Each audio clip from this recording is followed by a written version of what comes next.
They called her a fool for accepting the collapsed mine. Her own family laughed, saying she'd inherited nothing but a death trap and debt. But when she squeezed through a crack in the tunnel wall, and her flashlight caught something glittering in the darkness, she realized the mountain had been keeping a secret worth $420 million. Subscribe to the channel and tell us in the comments where you're watching from. The town of Silver Ridge, Nevada, clung to the eastern slope of the Comstock Range like a faded photograph pinned to a bulletin board.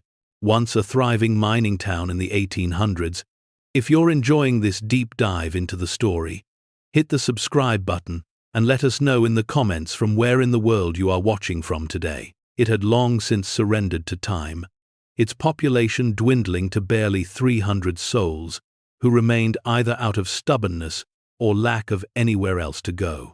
The main street was lined with buildings whose paint had peeled away decades ago, revealing gray wood beneath, weathered and cracked by the desert sun.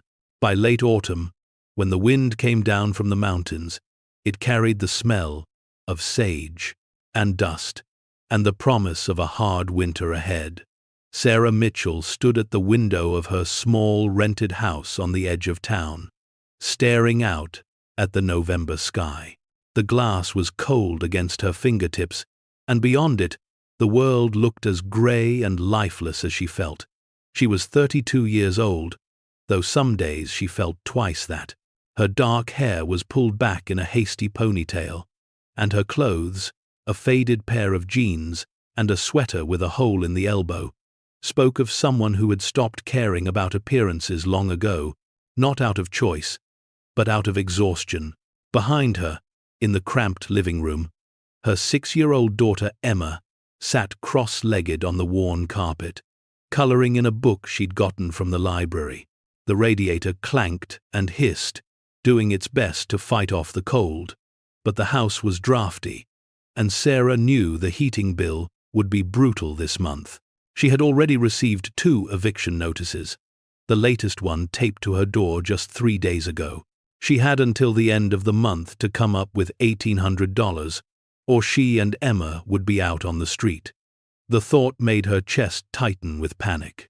She worked 2 jobs, one at the diner on Main Street serving breakfast and lunch, and another cleaning rooms at the Desert Rose Motel on the highway. Between the 2, she barely scraped together enough to cover rent, food, and the mounting medical bills from Emma's asthma treatments. There was never anything left over. No cushion, no savings, no way to breathe. Her phone buzzed on the counter. She glanced at the screen and saw a text from her sister, Lauren. "Did you get the letter from the lawyer? Call me." Sarah's stomach dropped. She had gotten the letter 2 weeks ago, but she'd been too afraid to open it. Legal correspondence never brought good news. Not in her experience. She'd assumed it was another bill, another creditor demanding payment for something she couldn't afford. But Lauren's text made it clear this was something else. She picked up the phone and dialed. Her sister answered on the second ring. "Finally," Lauren said, her voice sharp with impatience. "I've been trying to reach you for days." "I've been working," Sarah replied quietly. "What's this about?" "It's about Uncle Raymond. He died last month." Sarah blinked, surprised. She hadn't seen her uncle in over a decade. Raymond Mitchell had been her father's older brother, a gruff, solitary man who had lived alone in the mountains outside of town. He'd worked at the old Greystone mine for most of his life, long after it had been abandoned by the company that owned it. People said he'd gone a little crazy up there, obsessed with the idea that the mine still held riches, that everyone had given up too soon. "I didn't even know he was sick," Sarah said. "He wasn't. Heart attack. They found him in his cabin." Lauren paused, and Sarah could hear the faint sound of traffic in the background. Her sister lived in Reno now, in a nice apartment with her husband and 2 kids. She had escaped Silver Ridge years ago and never looked back. "Anyway, he left something to you." Sarah frowned. "To me? Why me?" "I don't know. The lawyer says it's in the will. You need to go to his office and sign some papers." "What did he leave me?" Lauren laughed, a short, bitter sound. "The mine, Sarah. He left you the Greystone mine." For a moment, Sarah couldn't speak. The Greystone mine was a ruin, a collapsed death trap on the side of the mountain that hadn't produced anything valuable in over a century. The entrance had caved in decades ago, and the tunnels inside were considered too unstable to explore. The land itself was worthless, rocky, and barren, with no water and no access to the main road. It was the kind of inheritance that came with a burden, not a gift. "You're joking," Sarah said finally. "I wish I was. Look, I told the lawyer you probably wouldn't want it. There are back taxes owed on the property, some fees from the county. If you don't accept it, they'll just auction it off and settle the debts. Honestly, that's probably the smart thing to do." Sarah closed her eyes. She could feel the weight of it already. Another problem she couldn't solve. Another door closing in her face. "How much are the taxes?" "About $4,000. Sarah's heart sank. She didn't have $4,000. She didn't have $400. "I can't afford that, Lauren." "Then don't accept it. Let the county deal with it. It's not like the mine is worth anything anyway. Dad used to say Raymond wasted his whole life chasing a fantasy up there." Sarah thought about that. Her father had been practical, sensible, the kind of man who believed in steady work and low expectations. He'd died when she was 16, a heart attack just like his brother. She remembered him shaking his head whenever Uncle Raymond's name came up, muttering about fools and lost causes. But she also remembered the way Raymond had looked at her once, when she was a little girl, his eyes bright and fierce.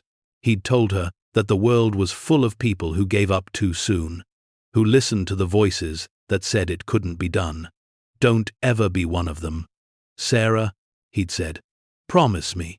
She had promised, though she'd been too young to understand what he meant. "I'll think about it," Sarah said, finally. Lauren sighed. "Don't think too long. The lawyer needs an answer by the end of the week." After they hung up, Sarah stood in the kitchen, staring at the stack of bills on the counter. Emma's medical expenses, the overdue rent, the utility bills marked with red ink. She thought about the eviction notice, about the fear that kept her awake at night, about the crushing weight of being alone and responsible for a child who depended on her for everything. The mine was worthless. Everyone said so. But it was also the only thing she'd been given in years that didn't come with a demand for payment. Maybe, she thought, there was a way to sell it. Maybe someone would buy the land, even if it was just for scrap. It was a long shot, but long shots were all she had left. The next morning, she drove out to the lawyer's office in the center of town. The building was old, its brick facade cracked and stained, but the interior was neat and smelled faintly of coffee and old paper. The lawyer, a thin man in his 60s named Robert Gaines, greeted her with a handshake and a tired smile. He led her into a small office cluttered with filing cabinets and stacks of documents. "I'm sorry for your loss," he said, though his tone suggested he'd said the same words 1,000 times before. "Your uncle was a unique man." Sarah nodded, unsure how to respond. "He left you the Greystone mine," Gaines continued, pulling a folder from his desk. "The property includes approximately 80 acres of land, and the mine itself, though I should warn you, the mine is in a state of complete disrepair. The entrance collapsed in 1987, and there's been no activity there since." "Why did he leave it to me?" Sarah asked. Gaines shrugged. "He didn't say, but he was very specific in his instructions. He wanted you to have it, and no one else." He slid a document across the desk. "This is the deed. If you sign it, the property transfers to you, along with all associated debts and liabilities. If you choose not to sign, the county will seize the property to cover the back taxes." Sarah stared at the paper. Her uncle's name was printed at the top. If you find this story engaging, please take a moment to subscribe and enable notifications. It helps us continue producing in-depth content like this. Raymond J. Mitchell. Followed by a legal description of the land. At the bottom was a line for her signature. "What happens if I take it?" she asked. "You become responsible for the taxes, which total about $4,000. You'll also need to pay for any inspections or permits if you decide to do anything with the property. Honestly, Miss Mitchell, most people in your position would walk away, and if I wanted to sell it, you could try, but I'll be honest with you, there's no market for abandoned mines. The land is remote, the terrain is difficult, and the mine itself is a liability. You'd be lucky to get a few $1,000s for it, and that's if you can find a buyer at all." Sarah felt the familiar weight of disappointment settle over her. Of course it was worthless. Of course there was no easy way out. But then she thought about Emma, about the eviction notice, about the endless cycle of working and struggling and never getting ahead. What did she have to lose? "I'll take it," she said. Gaines raised an eyebrow. "Are you sure?" "No, but I'll take it anyway." He nodded slowly, then pushed the paper closer. "Sign here." She signed her name, the pen scratching across the paper, and when she was done, Gaines handed her a copy of the deed and a set of keys. "The cabin on the property is in rough shape, but it's still standing. Your uncle lived there until he died. There's no electricity, no running water, just so you know what you're getting into." Sarah took the keys and stood. "Thank you. Good luck, Miss Mitchell. You're going to need it." That evening, Sarah told Emma about the mine. Her daughter's eyes lit up with the kind of excitement only a 6-year-old could muster. "A mine? Like with treasure?" "Maybe a long time ago," Sarah said gently. "But not anymore. It's just an old place your great-uncle used to take care of. Can we go see it?" Sarah hesitated, then nodded. "This weekend, we'll go see it." When Sarah told her family about the inheritance, the reaction was immediate and brutal. Her sister Lauren called her an idiot. "You signed for it? Sarah, are you out of your mind? You can't afford the taxes on that place. You're going to lose everything." Her cousin Marcus, who worked at the hardware store in town, laughed when he heard. "The Greystone mine? That thing's been dead for 100 years. Your uncle spent his whole life digging around in there like a crazy person, and he never found a damn thing. Now you're gonna waste your time too?" Even her ex-husband, Daniel, who she rarely spoke to anymore, called to mock her. "I always knew you'd make bad decisions, Sarah, but this takes the cake. You're gonna end up homeless because of some fantasy about a worthless hole in the ground." She hung up on him, her hands shaking with anger and shame. Everyone thought she was a fool. Maybe they were right, but it was too late to turn back now. On Saturday morning, Sarah loaded Emma into her old pickup truck, along with a backpack filled with sandwiches, water, and a first aid kit. The drive to the mine took 40 minutes, winding up a narrow dirt road that climbed into the mountains.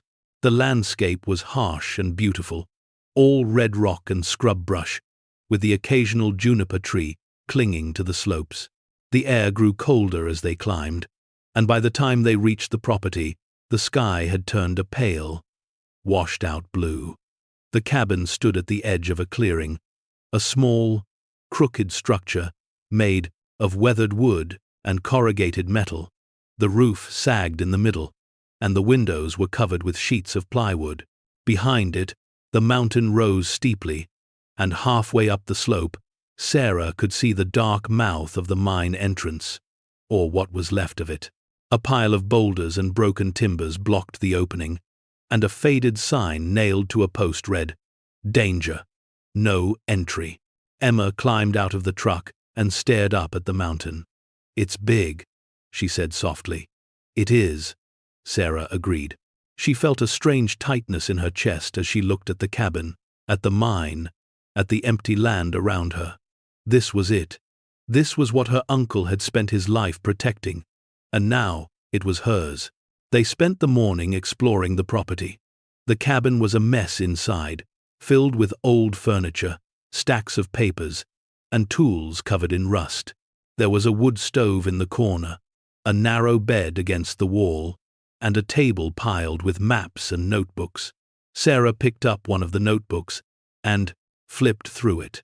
The pages were filled with her uncle's handwriting, dense and cramped, describing tunnels and shafts, measurements and calculations. He had been obsessed with this place, she realized. Completely and utterly obsessed. Outside, Emma had found a stick and was poking at the ground near the mine entrance. Sarah called her back, not wanting her to get too close to the unstable rocks. They ate their sandwiches, sitting on the tailgate of the truck, looking out over the valley below. The wind was cold, but the sun felt warm on Sarah's face, and for a moment she allowed herself to imagine what it would be like to start over, to leave the noise and judgment of Silver Ridge behind and build something new here. But the thought was fleeting. She had no money, no way to fix the cabin or clear the mine. She was stuck, just like always. As they packed up to leave, Sarah took one last look at the collapsed entrance. The boulders were massive, some of them the size of cars, and the timbers that had once supported the tunnel were splintered and rotting. It would take heavy equipment and a lot of money to clear it, money she didn't have. But, as she turned to go, something caught her eye. A gap between two of the boulders, narrow and dark, just wide enough for a person to squeeze through. She stepped closer, her heart beating faster. The gap led into darkness, and she could feel a faint current of air coming from inside, cold and damp. The mine wasn't completely sealed. There was a way in. She pulled out her phone and turned on the flashlight, shining it into the gap. The beam of light disappeared into the blackness, revealing nothing but rough stone and shadow. She hesitated, her mind racing. It was dangerous. The tunnel could collapse at any moment. But she had come this far.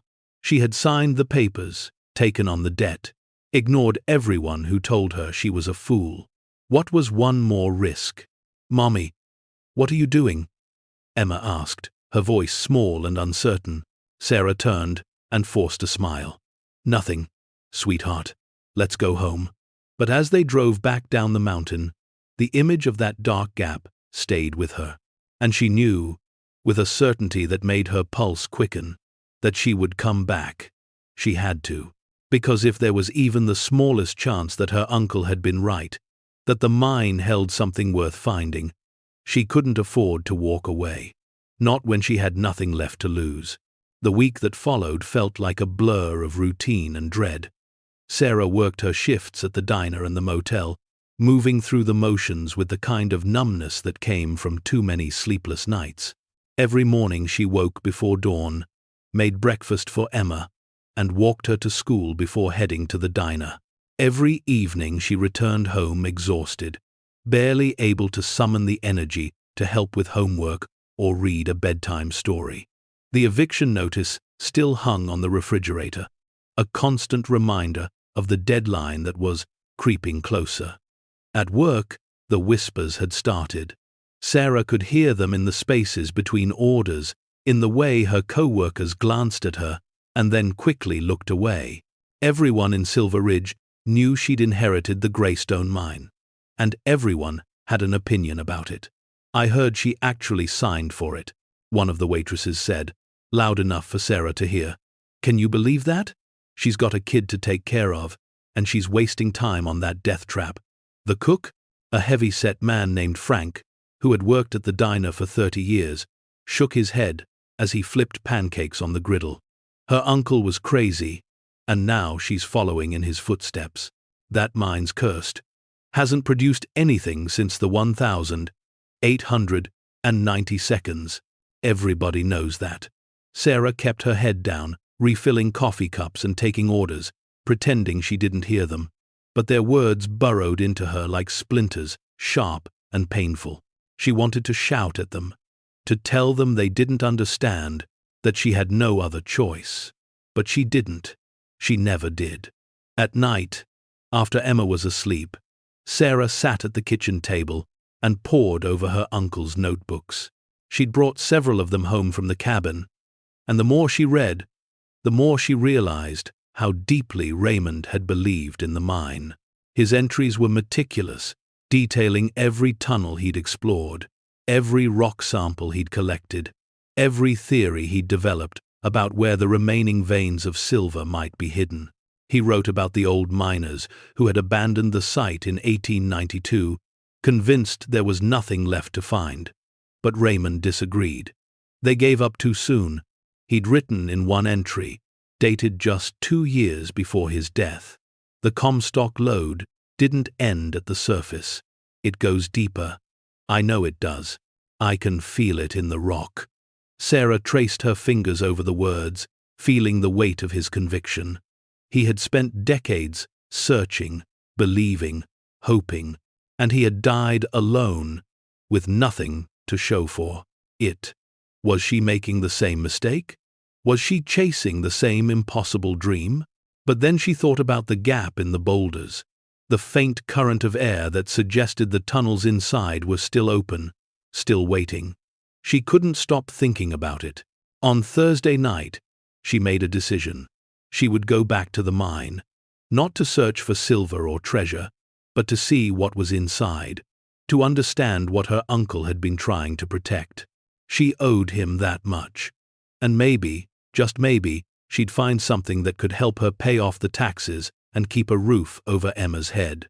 Friday afternoon, after her shift at the diner, Sarah called her neighbor, Mrs. Alvarez, and asked if she could watch Emma for a few hours on Saturday.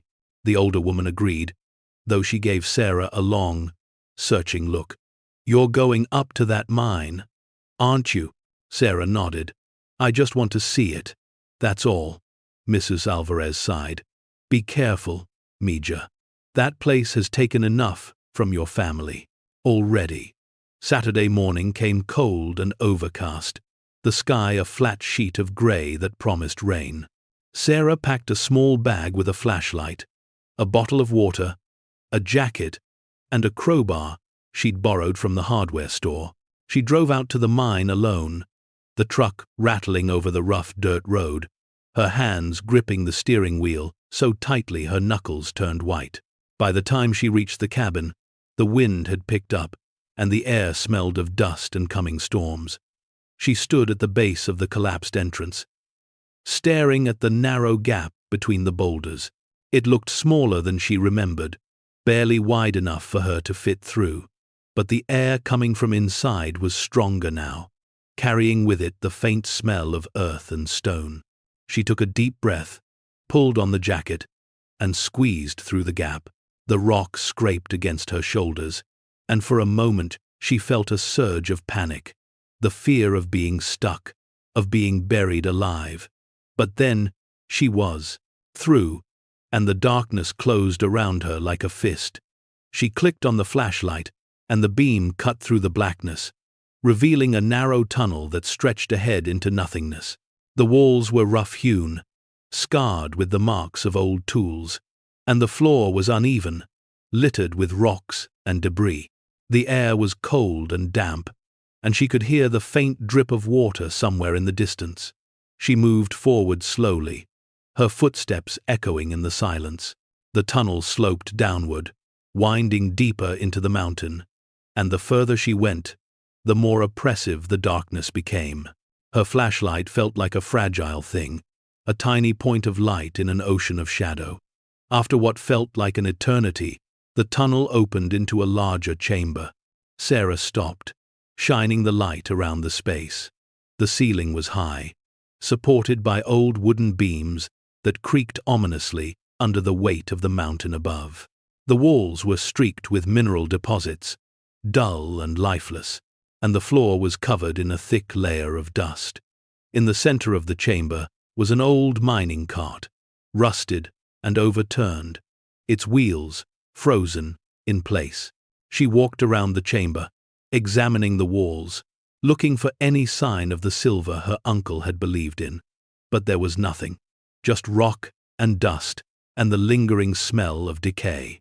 She felt a wave of disappointment wash over her. This was it.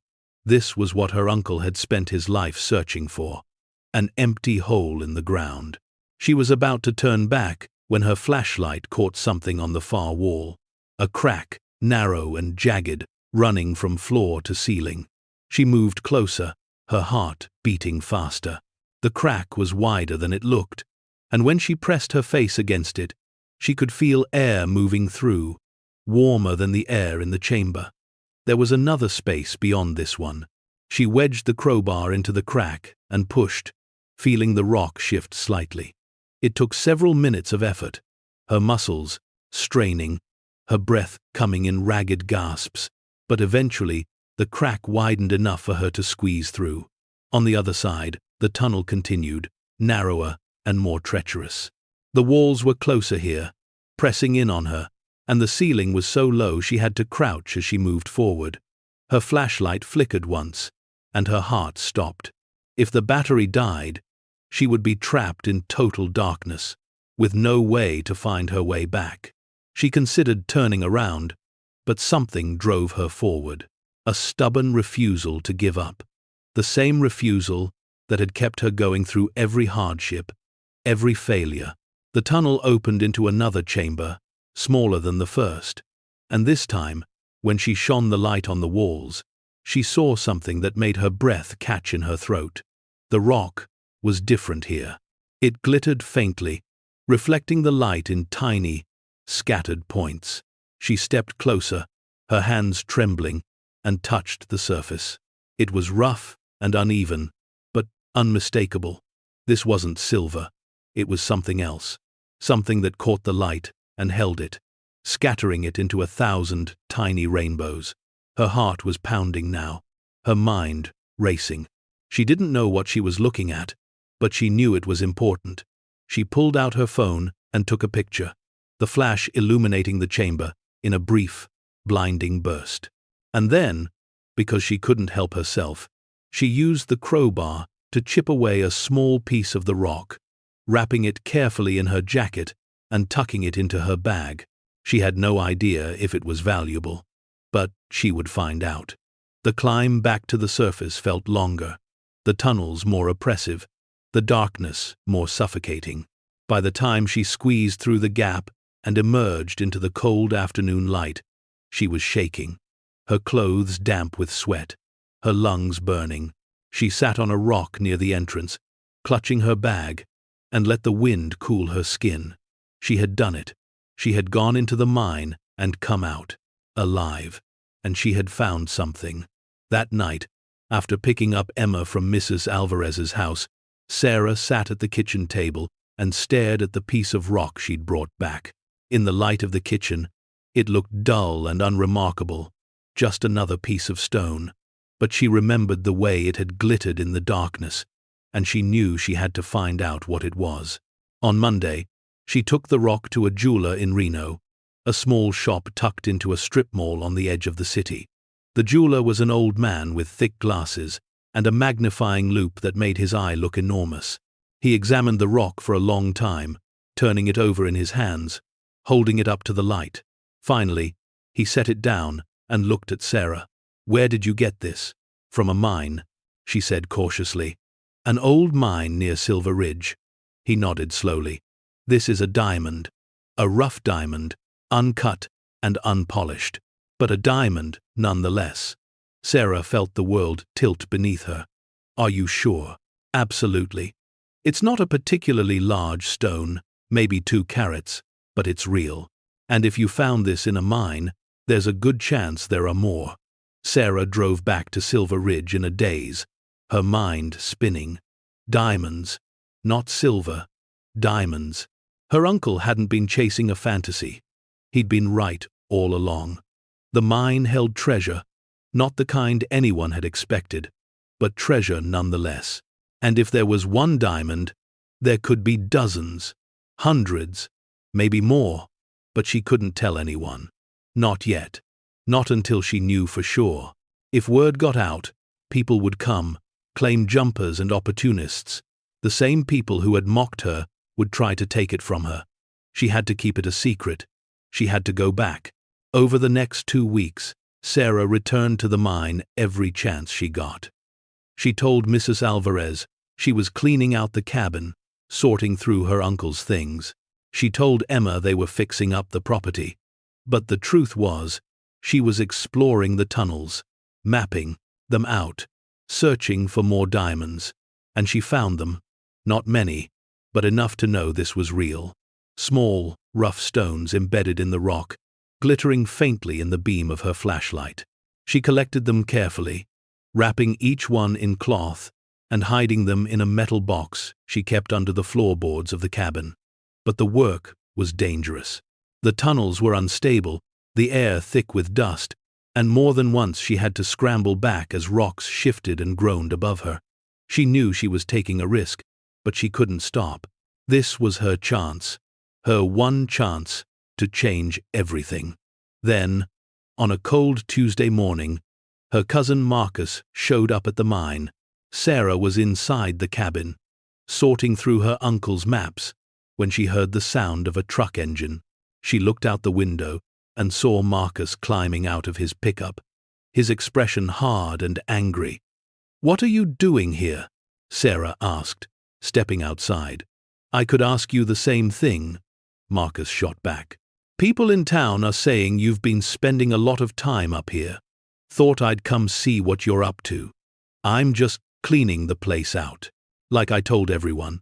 Marcus looked past her, toward the mine entrance. "You're wasting your time, Sarah. There's nothing here. There never was. Then why do you care what I do?"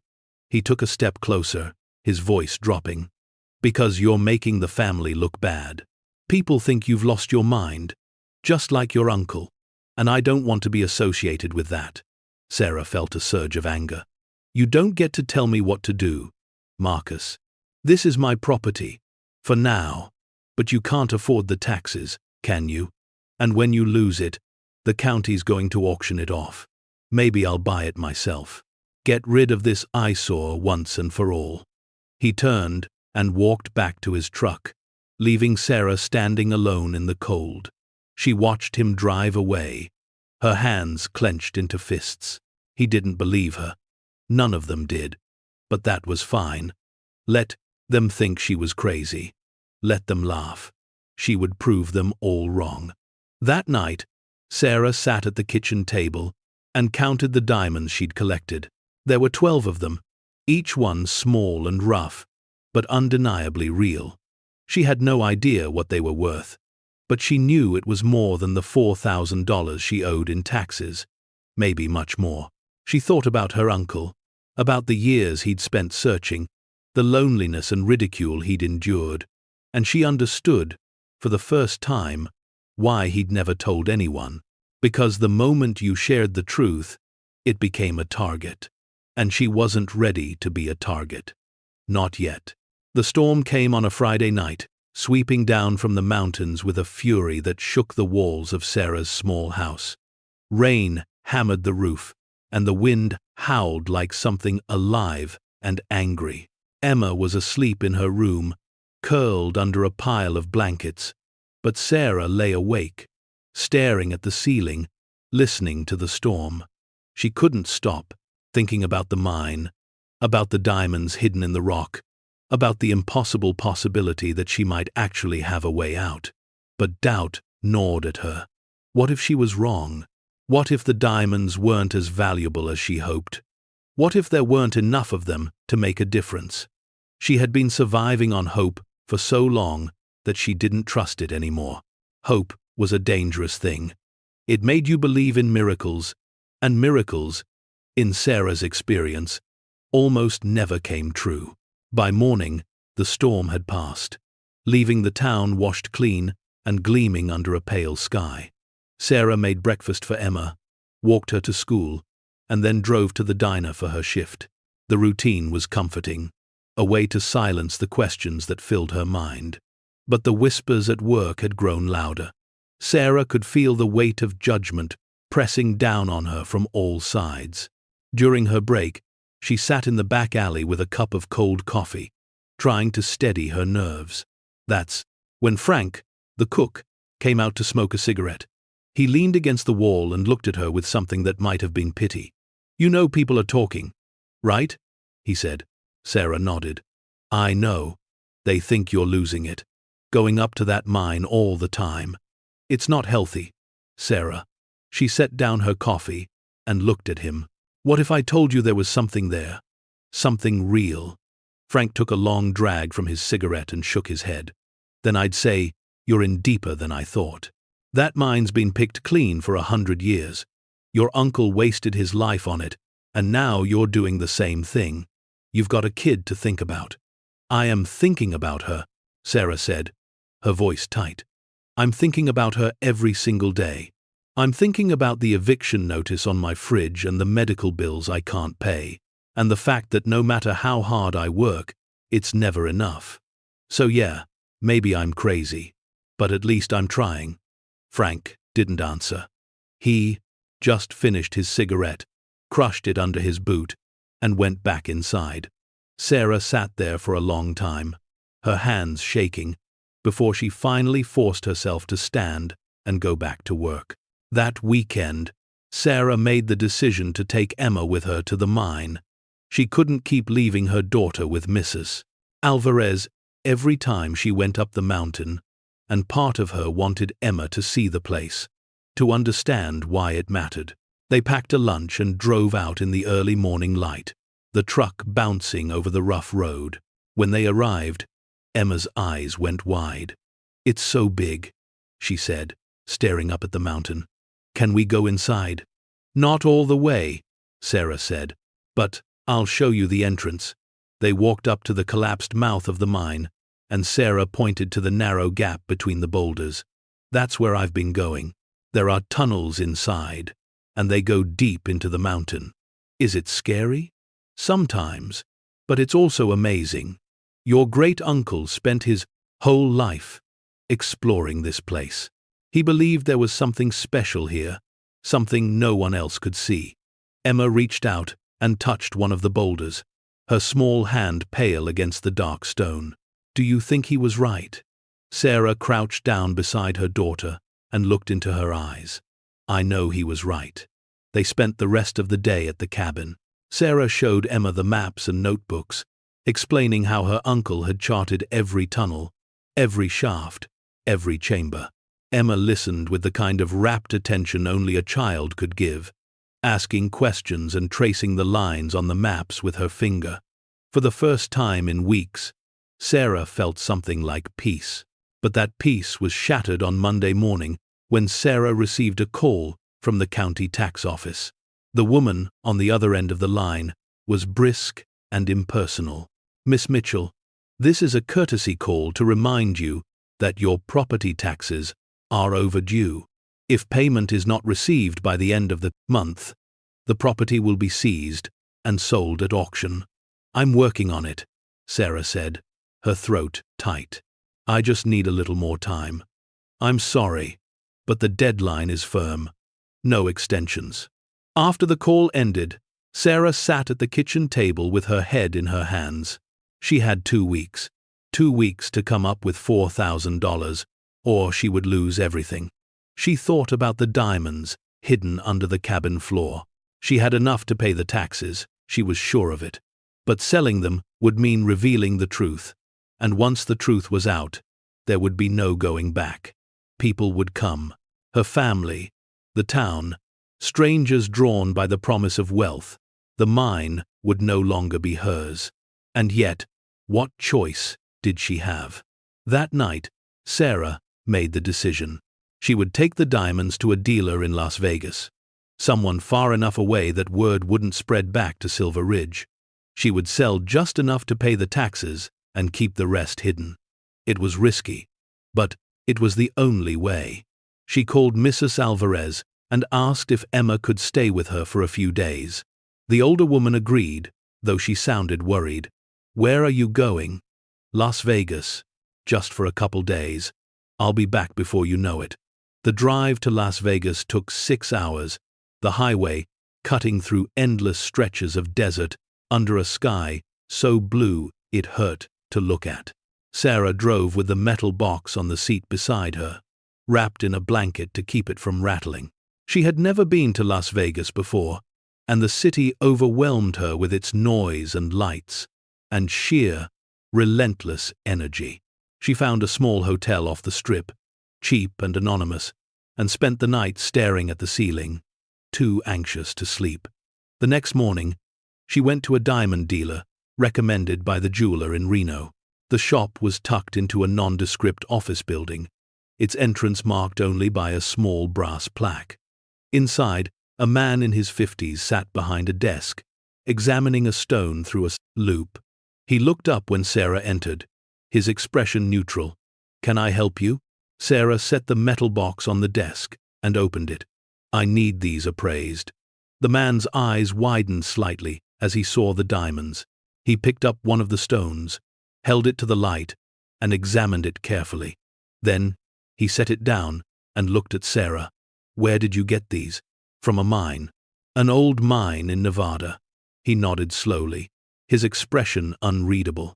"These are rough diamonds, uncut, unpolished, but they're real, and they're high quality. May I ask how many more you have?" "Why?" Sarah asked, her guard going up. "Because if you have more, and if they're all like this, you're sitting on something significant." He spent the next hour examining each diamond, weighing them, taking notes. Finally, he set down his loop and looked at Sarah. "I can offer you $40,000 for these 12 stones." Sarah's heart stopped. 40,000? That's a fair price for rough diamonds of this quality. If you had them cut and polished, you could get more, but that would take time and money. If you want cash now, this is my offer. Sarah's mind was racing. $40,000. It was more than she'd ever imagined. More than enough to pay the taxes and keep the house, and buy herself time to figure out what to do next. But if 12 diamonds were worth that much, what about the rest? What about the ones still buried in the rock, waiting to be found? "I'll take it," she said. The dealer smiled. Smart choice. He counted out the money in $100 bills, stacking them neatly on the desk. Sarah watched, barely able to believe it was real. When he was done, he slid the money across the desk and handed her a receipt. "If you find more, come back. I'll make it worth your while." Sarah nodded, took the money, and left. She didn't go back to the hotel.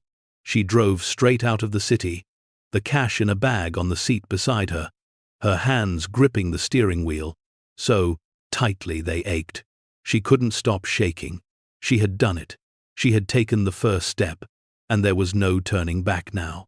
The drive back to Silver Ridge felt different this time. The desert stretched endlessly on either side of the highway, but Sarah barely noticed it. Her mind was racing, spinning with possibilities and plans. She had $40,000 in cash, more money than she'd ever held in her life. It was enough to pay the taxes, clear her debts, and buy herself time. But it was also proof, undeniable proof, that her uncle had been right. The mine wasn't worthless. It was a treasure buried beneath the mountain, waiting to be uncovered. She stopped at a gas station just outside of town and sat in the truck for a long time, staring at the bag of money on the seat beside her. Part of her wanted to drive straight to the county office and pay the taxes immediately to secure the mine before anyone could take it from her. But another part of her knew that the moment she did that, questions would be asked. Where had the money come from? How had she, a single mother working 2 minimum wage jobs, suddenly come up with $40,000? People would talk, they would speculate, and eventually, they would figure it out. She couldn't let that happen. Not yet. She needed more time. Time to explore the mine fully, to understand how much was really there, to figure out how to extract the diamonds without drawing attention. The mine had kept its secret for over a century. It could keep it a little longer. When she finally arrived home, Emma ran to her, wrapping her arms around Sarah's waist. "I missed you, Mommy." "I missed you too, sweetheart," Sarah said, holding her daughter close. Mrs. Alvarez stood in the doorway, a knowing look in her eyes. "Everything okay?" "Everything's fine," Sarah said. "Thank you for watching her." That night, after Emma was asleep, Sarah sat at the kitchen table and counted the money again. She separated out $4,000 for the taxes and hid the rest in a locked box under her bed. The next morning, she drove to the county office and handed over the payment in cash. The clerk raised an eyebrow but said nothing, stamping the receipt and sliding it across the counter. "Your taxes are current, Miss Mitchell. Have a good day." Sarah walked out of the office with her head held high, the receipt clutched in her hand. The mine was hers. Officially, legally, hers. No one could take it from her now. But the relief she'd expected didn't come. Instead, she felt the weight of what came next, pressing down on her shoulders. The mine was hers, yes, but so was the responsibility. She had to figure out how to extract the diamonds, how to sell them without drawing attention, how to keep the secret until she was ready to reveal it. And she had to do it all alone. Over the next few days, Sarah threw herself into research. She spent hours at the public library, reading everything she could find about diamond, mining, geology, and mineral rights. She learned that rough diamonds could be worth anywhere from a few hundred to tens of thousands of dollars per carat, depending on their quality. She learned that Nevada had a history of diamond deposits, though most of them had been small and scattered, dismissed by prospectors who were focused on gold and silver. But the more she read, the more she realized that what she'd found in the Greystone mine was different. The diamonds weren't scattered, they were concentrated, embedded in a single vein of rock that ran deep into the mountain. If she could follow that vein, if she could map it out and extract the stones systematically, she could be looking at something extraordinary, something worth millions. The thought was both thrilling and terrifying. She returned to the mine every chance she got, bringing better equipment this time. A stronger flashlight, a portable generator, a rock hammer, and chisel. She worked alone, chipping away at the walls of the tunnel, collecting samples, marking the locations on her uncle's maps. The work was slow and exhausting, but every time she found another diamond, her determination grew. One afternoon, as she was working deep in the tunnels, she heard a sound that made her blood run cold. A low, rumbling groan, like the mountain itself was shifting. She froze, her flashlight flickering as dust rained down from the ceiling. The timbers above her creaked ominously, and for a moment she was certain the tunnel was about to collapse. She scrambled backward, her heart pounding, and didn't stop until she was out of the chamber and back in the main tunnel. She sat there for a long time, her hands shaking, listening to the mountain settle. It was a warning. The mine was dangerous, unstable. She couldn't keep doing this alone. She needed help. But who could she trust? That night, Sarah made a list of names, people she knew, people who might be willing to help without asking too many questions. But as she went down the list, crossing out name after name, she realized the truth. There was no one. Her family had already made it clear they thought she was crazy. Her ex-husband would use it against her in court, trying to take Emma away. The people in town would spread the word the moment they knew. She was alone, just like her uncle had been. The thought made her chest tighten with a loneliness so deep it felt like drowning. The next day, Sarah was at the diner when her sister Lauren walked in. Sarah hadn't seen her in weeks, not since the phone call about the inheritance. Lauren looked as polished as ever, her hair perfectly styled, her clothes expensive and tailored. She slid into a booth and ordered coffee, then waited until Sarah came over to refill her cup. "We need to talk," Lauren said. Sarah set down the coffee pot and crossed her arms. "About what?" "About the mine. I heard you paid the taxes." So where did you get the money? You couldn't even afford rent a month ago." Sarah felt her stomach drop. She should have known this was coming. "I sold some of Uncle Raymond's stuff, tools, equipment. It was enough." Lauren narrowed her eyes. You're lying. I'm not. Sarah, I'm not stupid. No one's going to pay $4,000 for a bunch of rusty tools. What's really going on? Sarah leaned in close, her voice low and hard. Nothing. And even if there was, it's none of your business. The mine is mine, not yours. Mine. Lauren's expression hardened. You're making a mistake. Whatever you think you've found up there, it's not worth it. You're going to end up just like him, alone and broken. Get out, Sarah said. Excuse me? Get out. I don't want you here. Lauren stood, grabbing her purse. Fine, but don't come crying to me when this all falls apart. She left, and Sarah stood there, her hands trembling, as the other customers stared. Frank came out from the kitchen, his expression concerned. You okay? I'm fine, Sarah said, though she wasn't. She wasn't fine at all. That night, Sarah returned to the mine. She didn't plan to work, didn't plan to go into the tunnels. She just needed to be there, to stand in the place where her uncle had spent his final years, to feel the weight of what she was carrying.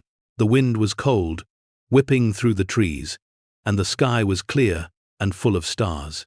She stood at the entrance, looking up at the mountain, and for the first time, she let herself imagine what it would be like to succeed. To pull enough diamonds from the rock, to change her life, to give Emma the future she deserved, to prove everyone wrong. But she also imagined what it would be like to fail, to lose everything she'd worked for, to end up like her uncle, alone and forgotten. The fear was paralyzing. She sat down on a rock near the entrance and closed her eyes, listening to the wind. And then, faintly, she heard something else, a sound like footsteps, soft and deliberate, coming from the trees behind her. She spun around, her heart racing, but there was no one there, just shadows and darkness and the rustling of branches. Hello? She called out, her voice trembling. No answer.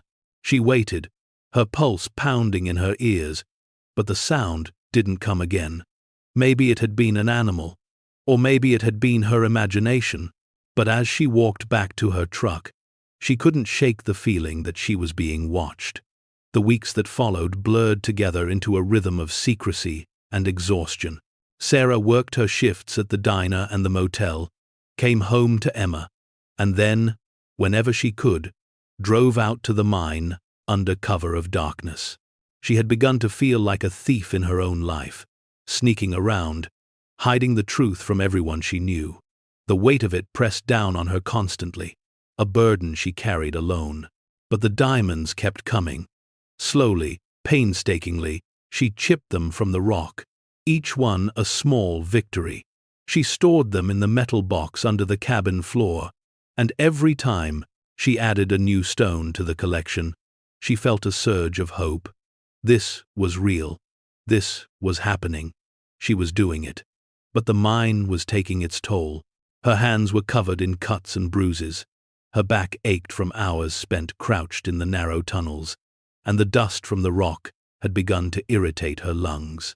More than once, she woke in the middle of the night, coughing so hard she couldn't catch her breath. Emma noticed. "Mommy, are you sick?" she asked one morning as Sarah struggled to get out of bed. "I'm fine, sweetheart," Sarah lied. "Just tired."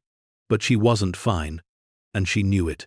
One Saturday afternoon, as Sarah was working in the deepest chamber she'd explored so far, she found something that made her stop cold. The vein of rock she'd been following suddenly widened, spreading out into a massive deposit that covered the entire wall of the chamber. The diamonds here were larger, more concentrated, glittering like stars in the beam of her flashlight. She stood there, staring at it, her breath coming in shallow gasps. This wasn't just a handful of stones. This was a fortune, a real, life-changing fortune. She thought about the dealer in Las Vegas, about his offer of $40,000 for 12 stones. If this chamber held hundreds of diamonds, maybe thousands, she could be looking at millions, maybe tens of millions. The realization hit her like a physical blow, and she had to sit down, her legs suddenly too weak to hold her. She had done it. She had found what her uncle had been searching for his entire life. But as the awe faded, fear crept in. Because a fortune this large couldn't be hidden forever. And when people found out, when they came for what she'd discovered, she would need more than luck to protect it. She would need a plan. That night, Sarah sat at the kitchen table with her uncle's notebooks spread out in front of her. She studied his maps, tracing the tunnels he'd explored, the chambers he'd marked as promising. And then, she saw something she'd missed before, a note in the margin, written in his cramped handwriting. Main vein runs east, 200 feet below surface. Follow to source. She pulled out a ruler and measured the distance on the map. If her uncle was right, the chamber she'd just discovered was only the beginning. The vein continued deeper into the mountain, and if she could follow it, if she could map it out completely, she might be able to estimate how much was really there. It was a daunting task, one that would take weeks, maybe months, but she had no choice. She had to know. Over the next few days, Sarah began to formulate a plan. She would continue exploring the mine, mapping the vein as thoroughly as she could. Once she knew the full extent of the deposit, she would contact a mining company, one large enough to handle the extraction, but small enough that she could negotiate a fair deal. She would insist on a percentage of the profits, enough to secure Emma's future and her own. And she would do it all quietly, without drawing attention, until the contracts were signed and the money was in the bank. It was a good plan, a solid plan, but it required one thing she didn't have: time, because the whispers in town were growing louder. People were starting to ask questions. Why was Sarah spending so much time at the mine? What was she doing up there? And most damning of all, where had she gotten the money to pay the taxes? One afternoon, as Sarah was leaving the diner after her shift, her cousin Marcus cornered her in the parking lot. "I know you're hiding something," he said, his voice low and angry, "and I'm going to find out what it is." "There's nothing to find," Sarah said, trying to push past him. He grabbed her arm, his grip tight. "You think I'm stupid? You think I don't know something's going on? You've been acting weird for weeks, sneaking around, lying to everyone. What did you find up there, Sarah?" She yanked her arm free, her heart pounding. "Let go of me. Not until you tell me the truth. I don't owe you anything, Marcus. Now, get out of my way." She got into her truck and drove away, her hands shaking so hard she could barely hold the steering wheel. Marcus was getting suspicious. And if he was, others would be too. She was running out of time. That night, Sarah made a decision. She would go back to the mine one more time, map out the vein as far as she could, and then she would reach out to a mining company. She couldn't wait any longer. The risk of discovery was too great. The next morning, she packed her equipment and drove out to the mine. The sky was overcast, the air heavy with the promise of rain. She squeezed through the gap in the boulders and made her way into the tunnels, moving quickly, confidently.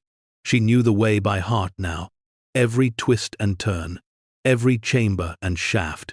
When she reached the deepest chamber, she set up her portable generator and lights, flooding the space with brightness. The wall of diamonds glittered before her, a sight so beautiful it made her chest ache. She pulled out her hammer and chisel and got to work. Hours passed. She lost track of time, lost in the rhythm of the work, the satisfaction of each stone she freed from the rock. And then, without warning, the mountain groaned. It was a deep, resonant sound, like the earth itself was shifting. Sarah froze, her hammer raised, as dust began to rain down from the ceiling. The timbers above her creaked, and then, with a sharp crack, one of them snapped. She dropped her tools and ran, her lungs burning, her legs pumping as fast as they could. Behind her, the ceiling began to collapse. rocks and debris crashing down in a deafening roar. She didn't stop, didn't look back, didn't think about anything except getting out. She burst through the gap in the boulders and fell to the ground outside, gasping for air. The rumbling continued for another minute, and then, finally, it stopped.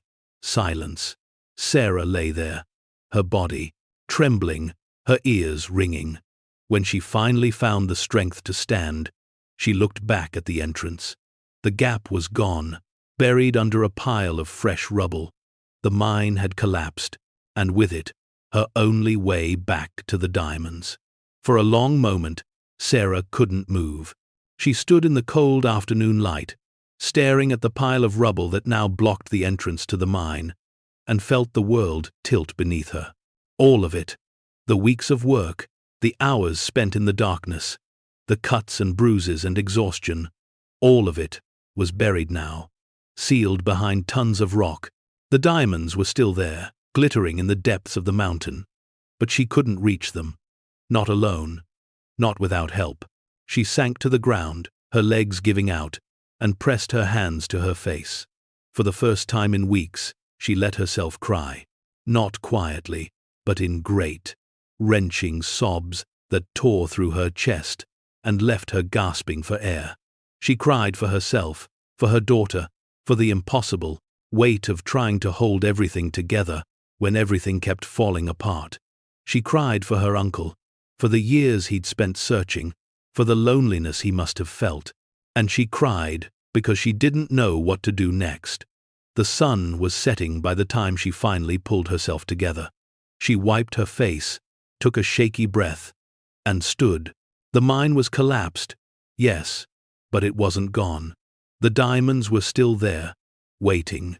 She just had to figure out how to reach them, and that meant doing the one thing she'd been avoiding. She had to tell someone. She had to ask for help. The drive back to Silver Ridge felt longer than usual, the road stretching endlessly before her. By the time she pulled into her driveway, it was fully dark, and the house was lit from within, warm and welcoming. Mrs. Alvarez had stayed late, making dinner for Emma, and the smell of cooking filled the air. "You're back," Mrs. Alvarez said, her expression concerned. "Are you all right? You look pale." "I'm fine," Sarah said, though her voice sounded hollow even to her own ears. "Thank you for watching her." After Mrs. Alvarez left, Sarah sat with Emma on the couch and held her close, breathing in the scent of her daughter's shampoo, feeling the steady rise and fall of her small chest. This was what mattered. Not the mine, not the diamonds, just this. But even as she thought it, she knew it wasn't entirely true. Because the mine, the diamonds, they were the key to giving Emma the life she deserved. And Sarah couldn't give up on that. Not now. Not ever. That night, after Emma was asleep, Sarah sat at the kitchen table with her phone in her hand. She had made a list of mining companies, small operations based in Nevada that specialized in exploratory work. She would call them tomorrow, explain the situation, and see if any of them were willing to help. It was a risk. Once she told them about the diamonds, the secret would be out. But she didn't have a choice. She couldn't do this alone anymore. The next morning, Sarah called the first name on her list. The man who answered was gruff and skeptical, and when she explained that she had a collapsed mine with a diamond deposit, he laughed. "Lady, I've heard a lot of wild stories in my time, but that's a new one. Diamond deposits in Nevada are rare, and they're usually not worth the cost of extraction. You're wasting your time." She called the second company, and the third, and the fourth. Each time, the response was the same. Polite skepticism, at best, outright dismissal, at worst. No one believed her. And she couldn't blame them. She had no proof, no samples to show, nothing but her word and her uncle's maps. By the end of the day, Sarah was exhausted and defeated. She sat at the table with her head in her hands, staring at the list of crossed-out names. She had failed. The mine was still buried, the diamonds still out of reach, and she had no idea what to do next. And then, just as she was about to give up, her phone rang. The number was unfamiliar, but she answered it anyway. Miss Mitchell. The voice on the other end was calm, professional, and vaguely familiar. This is Dr. Helena Rost.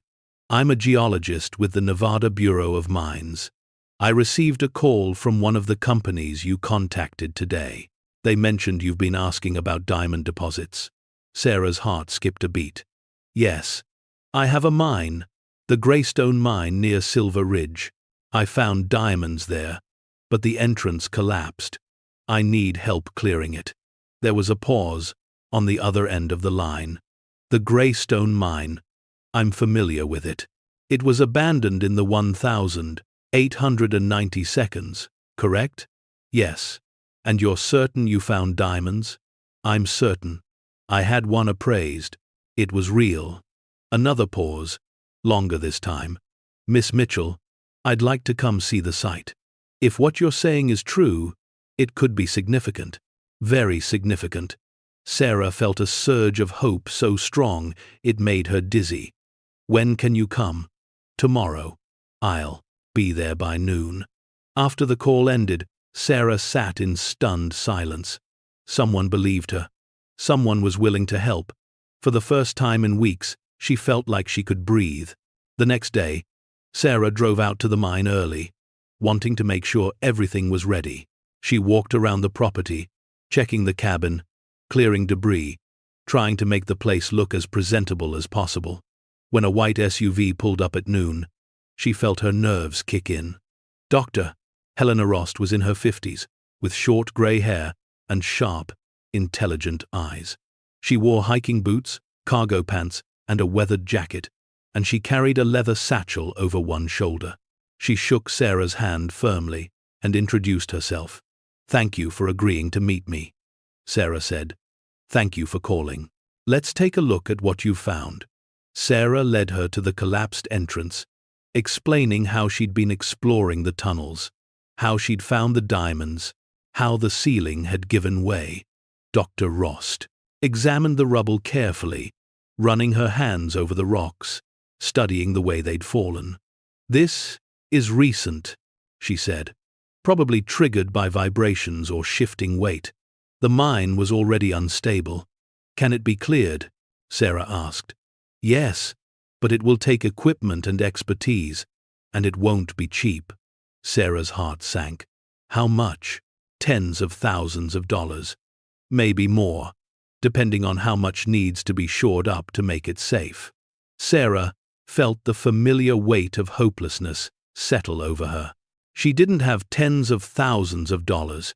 She'd spent most of what she'd made from the first diamonds on taxes and bills. Dr. Rost seemed to sense her despair. Let me ask you something. How many diamonds did you find? 12, Sarah said. And you had one appraised? Yes. The dealer in Las Vegas said they were high quality. He offered me $40,000 for all 12.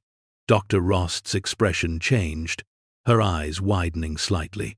40,000? That's significant. If you found that many in just a few weeks of casual exploration, and if there's a concentrated vein like you described, you could be looking at a major deposit. How major? Sarah asked, almost afraid to hope. Dr. Rost pulled a notebook from her satchel and flipped through it. Diamond deposits are rare, but when they occur, they can be extraordinarily valuable. If the vein you found is as large as you say, and if the stones are consistently high quality, we could be talking about hundreds of millions of dollars, maybe more. Sarah felt the world tilt again, but this time it wasn't fear. It was disbelief, awe, the overwhelming realization that everything she'd hoped for might actually be true. What do I do? She asked, her voice barely above a whisper. You let me run some tests. I'll take samples from the rubble, analyze the mineral content, and confirm the presence of diamonds. If the results are positive, I'll help you secure funding to clear the mine and begin a proper extraction. In exchange, I'd like to oversee the geological survey and publish the findings. This could be one of the most significant discoveries in Nevada history." Sarah nodded, her throat tight with emotion. "Okay, let's do it, Doctor." Rost spent the next several hours collecting samples from the rubble, carefully labeling each one and storing them in her satchel. She took photographs, made notes, and asked Sarah detailed questions about the tunnels, the chambers, the location of the vein. By the time the sun began to set, she was packing up her equipment and preparing to leave. "I'll have the results in a few days," she said. "If they're positive, I'll contact some investors I know, people who specialize in funding exploratory mining projects. We'll get this moving as quickly as we can." "Thank you," Sarah said, her voice breaking. "You have no idea what this means to me." Dr. Rost smiled. "I think I do. You've done something remarkable here, Miss Mitchell. Don't let anyone tell you otherwise." After she drove away, Sarah stood alone in the fading light, looking at the collapsed mine. For the first time in weeks, she felt like she could see a path forward. It was still uncertain, still fraught with risk, but it was there, and she was going to take it. The days that followed felt suspended in time, each one stretched thin with anticipation and dread. Sarah went through the motions of her life, working her shifts, taking care of Emma, trying to act normal. But inside, she was a knot of nerves, jumping every time her phone rang, checking her email obsessively for word from Dr. Rost. The waiting was unbearable. At night, she lay awake, staring at the ceiling, imagining all the ways this could go wrong. What if the samples came back negative? What if the diamonds were a fluke, a small pocket that had already been exhausted? What if Dr. Rost couldn't find investors? Or worse, what if she decided Sarah wasn't worth the trouble? But then, on the fourth day, her phone rang. It was Dr. Rost. "Miss Mitchell, I have news." Sarah's heart stopped. "What did you find?" "The samples are positive. Not just positive, exceptional. The mineral content indicates a kimberlite pipe, which is the geological formation that produces diamonds. And based on the concentration of stones in your samples, I believe you've found a primary deposit. A big one." Sarah couldn't speak. She stood in the middle of her kitchen, phone pressed to her ear, and felt tears streaming down her face. "Are you sure?" she finally managed. "I'm sure. I've already contacted several investors, and they're very interested. I'm putting together a proposal to clear the mine and conduct a full survey. If everything goes as planned, we could have equipment on site within 2 weeks." 2 weeks, Sarah repeated, her voice hollow with shock. "Yes, I know it's fast, but this kind of discovery doesn't come along often. People are eager to move." After the call ended, Sarah sank into a chair and let herself cry, not from sadness, but from relief, so overwhelming it felt like a physical weight lifting off her chest. She had done it. She had found something real, something that would change everything. But even as the tears dried and the reality began to sink in, she knew this was only the beginning. The hard part was still ahead. True to her word, Dr. Rost moved quickly. Within a week, she had secured funding from a group of private investors who specialized in exploratory mining projects. They agreed to cover the cost of clearing the mine, conducting a geological survey, and, if the deposit proved viable, funding the extraction. In exchange, they would take a percentage of the profits. Sarah would retain ownership of the land and a significant share of whatever was found. It was a good deal, better than Sarah had dared to hope for. But it also meant that the secret was out. The investors knew about the mine, and soon, so would the rest of the world. The first sign that things were changing came when a convoy of trucks arrived at the property, carrying heavy equipment, generators, and a crew of workers. They set up a base camp near the cabin, and within hours, the quiet, isolated place Sarah had come to think of as her refuge was transformed into a bustling worksite. Sarah stood to the side, watching as the crew began clearing the rubble from the collapsed entrance. The sound of machinery echoed through the valley, drowning out the wind and the birds. It felt surreal, like watching a dream unfold in real time. Dr. Rost arrived the next day, accompanied by a team of geologists and mining engineers. She greeted Sarah with a warm smile and introduced her to the crew. "This is Sarah Mitchell, the woman who discovered the deposit. None of this would be happening without her." The crew nodded politely, but Sarah could see the skepticism in their eyes. She was just a small-town waitress, with no training, no experience. What did she know about diamond mining? But Dr. Rost had her back. "Miss Mitchell has done more than most people could have imagined. She explored those tunnels alone, without proper equipment, and she found something extraordinary. You should all respect that." The work progressed quickly. Within 3 days, the crew had cleared the entrance and shored up the tunnels with new timbers and steel supports. On the 4th day, Dr. Rost led a team into the mine to conduct the survey.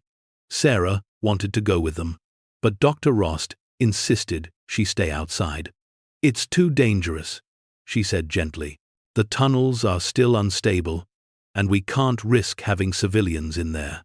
You'll get to see everything once it's safe." So Sarah waited, pacing back and forth near the entrance. Her nerves frayed. Hours passed, and then finally, the team emerged. Dr. Rost's face was flushed with excitement. "We found it," she said. "The main vein. It's massive, Sarah. Bigger than anything I've seen in my career." Sarah felt her knees go weak. "How big?" "We'll need to run more tests to get an exact estimate. But based on what we've seen so far, this could be one of the largest diamond deposits in North America. We're talking hundreds of millions of dollars, maybe more." The words hung in the air, impossible and real, all at once. Sarah sank onto a rock, her hands shaking. "I can't believe this is happening." "Believe it," Dr. Rost said, sitting down beside her. "You've done something incredible." That night, as the crew celebrated with beer and laughter around the campfire, Sarah sat alone in the cabin. She thought about her uncle, about the years he'd spent searching, the ridicule he'd endured, the loneliness he must have felt. He had been right all along. The mine held treasure, not silver, but diamonds. And now, finally, the world would know. She wished he could see this. She wished he could know that his life's work hadn't been in vain. As the stars came out and the fire burned low, Sarah whispered into the darkness, "I did it, Uncle Raymond. I finished what you started." The next few weeks were a whirlwind of activity. News of the discovery spread quickly, first through the mining community, then to the media. Reporters descended on Silver Ridge, setting up cameras on Main Street, interviewing locals, asking questions about Sarah and the mine. The town, which had been so quick to dismiss her, was now scrambling to take credit. "We always knew there was something special about that mine," the mayor said in one interview, his smile wide and insincere. Sarah ignored him. She ignored all of them. The people who had mocked her, the family who had called her a fool, they no longer mattered.